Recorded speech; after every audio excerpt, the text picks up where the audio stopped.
Fique agora com Lições Fraternais com Daniel Segredo, mais um programa da Rádio e TV Fraternal. Olá, amigos e amigas da Rádio TV Fraternal, muito bem-vindos a mais um Lições Fraternais. Como a gente fala de vez em quando aqui, espero que você esteja gostando daquilo que a gente vem refletindo, daquilo que a gente vem discutindo. Não sou eu que estou trazendo verdades, na verdade a gente vai se ajudando, lendo os textos, refletindo acerca dos textos, junto com o Livro dos Espíritos, junto com o Evangelho, do que a gente viu no livro passado, no Espírito da Verdade. Então a gente vai refletindo tudo isso. E aí, se tiver do seu agrado, manda um comentário, manda um like aí. O propósito da rádio é divulgar a doutrina espírita, que é o cristianismo vivo, que é a palavra pura do Cristo, levar adiante. Então, compartilha também, que às vezes é uma dúvida que alguém tem, precisa de um conforto, um consolo, uma orientação, e às vezes é o que a gente está conversando aqui, certo? Hoje nós vamos 29 do Religiões dos Espíritos. E ele fala assim, versão prática. Reconhecendo, embora a alusão de Jesus aos povos do seu tempo, quando traçou a parábola do festim das bodas, recordemos o caráter funcional do Evangelho e busquemos a versão prática da lição para os nossos dias. Compreendendo-se que todos os recursos da vida são pertencentes de Deus, anotaremos o divino convite à lavoura do bem em cada lance de nossa marcha. Os apelos do céu, em formas de concessões, para que os homens se ergam à lei do amor, voam pela terra em todas as latitudes. Todavia, raros registram-lhes a presença. Há quem recebe o dote da cultura, bandeando-se para as fileiras da vaidade. Quem recolhe a mordomia do ouro, descendo para os antros da usura. Quem senhoreia o tesouro da fé, preferindo ajustar-se ao comodismo da dúvida malfazeja. Quem exibe o talento da autoridade, isolando-se na fortificação da injustiça. Quem dispõe da riqueza das horas, mantendo-se no desvão da ociosidade. E quem frui o dom de ajudar, imobilizando-se no palanque da crítica. Quase todos os detentores dos privilégios sublimes lhe conspurcam a pureza. Contudo, quando mais se acreditam indenes de responsabilidade e trabalho, eis que surge o sofrimento por mensageiro mais justo, convocando bons e menos bons, felizes e infelizes, credores e devedores, vítimas e verdugos, ao serviço da perfeição e, sacudidos nos refolhos do próprio ser, os próprios retardatários anseiam libertar-se do egoísmo e da sombra, consagrando-se, enfim, à obra do bem de todos, em cuja exaltação é possível reter a celeste alegria. Entretanto, ainda aí, repontam desditosos espíritos rebeldes, agressivos e ingratos. Para eles, porém, a vida nessa fase reserva tão somente a cessação do ensejo de avanço e reajuste, porquanto, julgados pela própria loucura, são forçados na treva a esperar o futuro que lhes oferte ao caminho o tempo expiatório em cárceres de dor. Desse modo, se a luta vos concita a servir para o reino de Deus, com a aflição presidindo os vossos novos passos, tende na paciência a companheira firme, a fim de que a humildade, por excelsa coroa, vos guarde o coração na beleza e na alvura da caridade em Cristo, que vos fará vestir a túnica da paz no banquete da luz. Muito bem. Versão prática. É a questão 627 do Livro dos Espíritos. Allan Kardec fez a seguinte pergunta. Uma vez que Jesus ensinou as verdadeiras leis de Deus, qual a utilidade do ensino dos Espíritos que os Espíritos dão? Terão que nos ensinar mais alguma coisa, além do que Jesus já nos ensinou? Essa é a pergunta que ele está falando.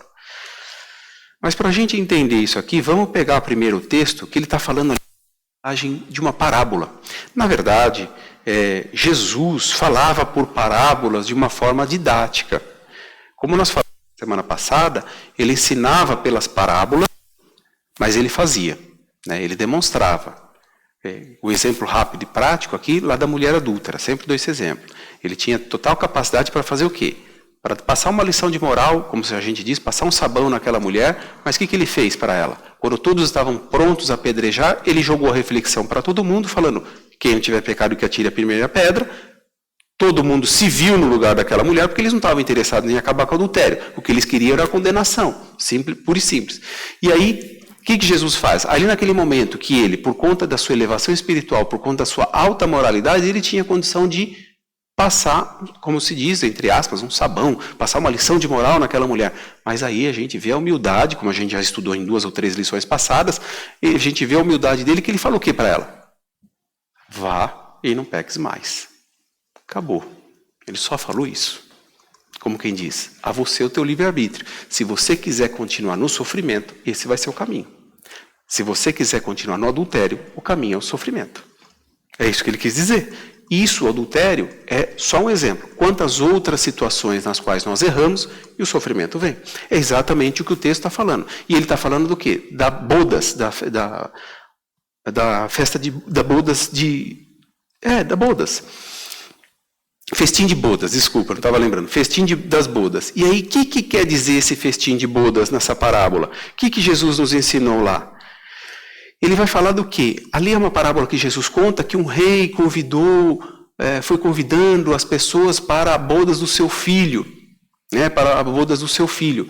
E o que ele queria dizer com isso? Ele convidou os primeiros povos quando Jesus chegou. Era isso que ele está querendo dizer. Jesus estava dando esse exemplo que Deus estava convidando aquelas pessoas que presenciaram Jesus para seguir no exemplo que ele ia dar, no ensinamento que ele ia dar. Mas o que aconteceu? Aqueles povos fizeram o quê? Uns foram cuidar dos seus bens materiais, outros foram cuidar do comércio, outros foram guerrear, outros foram... É exatamente a descrição que o Emmanuel dá aqui no texto. E quem recebe o dote da cultura enfileirou-se na vaidade. Quem recolheu a mordomia do ouro entrou na usura, ou seja, entrou na cobrança de juros, de querer mais e mais, ou seja, se tornou avarento, se tornou tudo aquilo que o Evangelho vem nos ensinando. Quem senhoria o tesouro da fé, preferindo se ajustar ao comodismo da dúvida malfazeja. Quem exibe o talento da autoridade, isolando-se na fortificação da injustiça, ou seja, aquele que tinha de fazer o exemplo da justiça, praticava exatamente o contrário, a injustiça.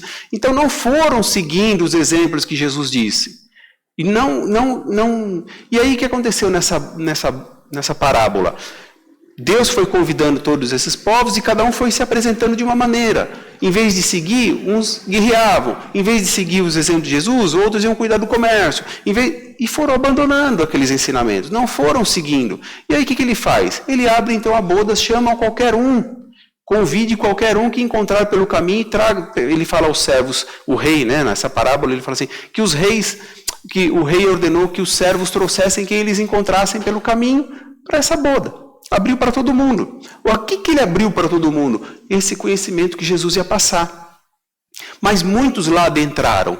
E aí esse rei, identificando um que estava lá presente, mas como naquela época existia muita solenidade, para cada festa existia uma roupa específica, ele usa exatamente esse termo, que um deles se apresentou, mas não estava portando a túnica. É aí que está o cerne da questão. O que ele queria dizer com aquela pessoa não estava com a vestimenta correta? Ele não estava vestindo a túnica. E aí ele disse que para aquele que não estava vestindo a túnica, aquele haveria choro e ranger de dentes, aquele seria ateado no fogo. O que ele quis dizer com isso? Não estava de coração puro. Ele não estava aberto para receber todo aquele ensinamento e colocá-lo em prática. Era isso que ele queria dizer da túnica. A vestimenta é meramente metáfora. E não estava vestindo a túnica. Não, ele não estava de coração aberto, ele não estava de pureza de espírito, ele não estava na pobreza de espírito e desapego das coisas materiais para absorver o ensinamento do Cristo e colocar em prática. Que, na verdade, é o que cada um de nós faz. Muitas das vezes a gente lê, compreende, mas na hora de colocar em prática, o que a gente faz? Deixa para lá, não é verdade? Quantas vezes a gente não faz isso? Então, o chamamento dele nessa parábola é nesse sentido que Emmanuel colocou aqui, comparando a questão do Livro dos Espíritos, que ele veio falar o quê? Na questão 627. Se Jesus já ensinou, o que mais os Espíritos querem nos ensinar então? E aí vem a resposta do Livro dos Espíritos. Jesus empregava a miúde, na sua linguagem, alegorias e parábolas, porque falava de conformidade com os tempos e os lugares. Faz-se mister que, agora que a verdade se torne inteligível para todo mundo, muito necessário é que aquelas leis sejam explicadas e desenvolvidas, Tão poucos são os que as compreendem, ainda menos os que as praticam. A nossa missão consiste em abrir os olhos e os ouvidos a todos, confundindo os orgulhosos e desmascarando os hipócritas, os que vestem a capa da virtude e da religião, a fim de ocultarem suas torpezas. O ensino dos Espíritos tem que ser claro e sem equívocos, para que ninguém possa pretextar ignorância e para que todos o possam julgar e apreciar com a razão.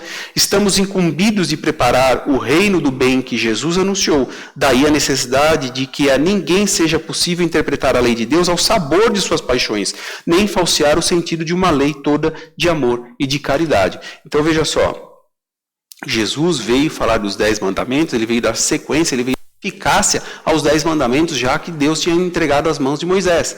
Mas ele veio para que ela fosse aplicada. Então ele veio dando os exemplos, ele veio falando e veio mostrando como que se fazia. Daí então ele falava em parábolas. Por quê? Até hoje a gente não lê o Evangelho e fala, nossa, isso ainda acontece? Então, e por que isso ainda acontece? Se essa indagação nos vem à cabeça, ao pensamento, o que quer dizer? É porque eu não estou seguindo. É porque nós não estamos fazendo. Ah, mas eu faço a minha parte. Perfeito, você faz a sua parte. Se cada um fizer a sua parte, é como nós dissemos na lição passada. O planeta evolui, todos nós vamos para um planeta melhor. Todos nós, lembra que eu falei da compatibilidade da nossa evolução em relação ao planeta pelo qual habitamos? Esse é o sentido. Aqui o que ele está falando é a mesma coisa.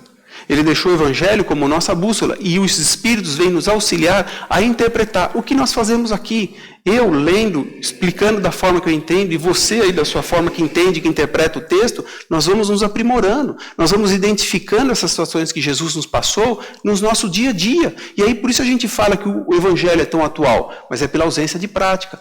De novo, não é o Espiritismo, não é o Evangelho que é repetitivo. Nós que somos teimosos em quê? Em não colocar em prática. E essa a festim das bodas, é exatamente o que já aconteceu, o que Jesus relatou e que a gente vê.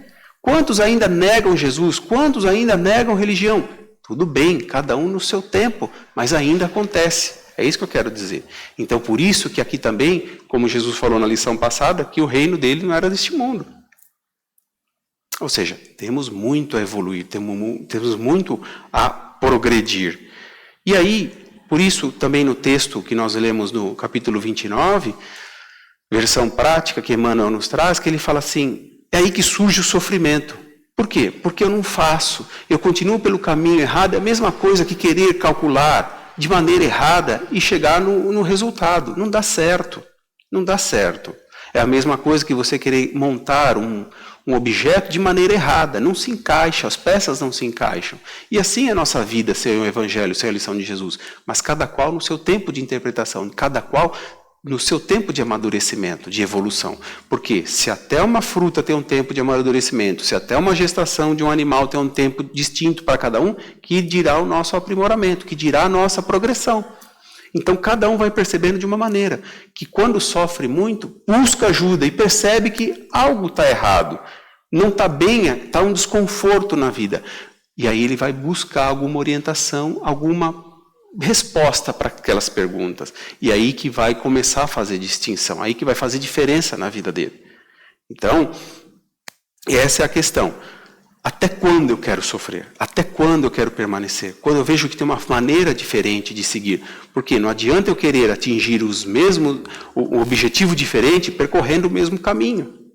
Percorrendo o mesmo caminho, eu só chegarei no mesmo destino.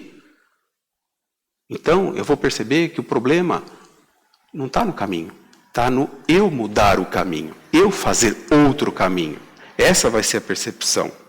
Então, Emmanuel também diz, o rezar é bom, fazer a prece é ótimo, excelente, nos eleva, nos conecta com Deus, mas não adianta só eu pedir e eu não fazer a minha parte. Não adianta eu só rogar a Deus, mas eu permanecer de braço cruzado. Aí a gente vai lembrar de quê? Do capítulo 25 do Evangelho. Ajuda-te e o céu te ajudará. Pedi e obtereis. Está aí. Está tudo aí para nós. Então essa é a percepção. A escolha é minha e as consequências virão. O que eu quero para mim? Essa é a reflexão que a gente tem que fazer. Faça a sua reflexão aí e na semana que vem estaremos juntos. Até lá. Tchau.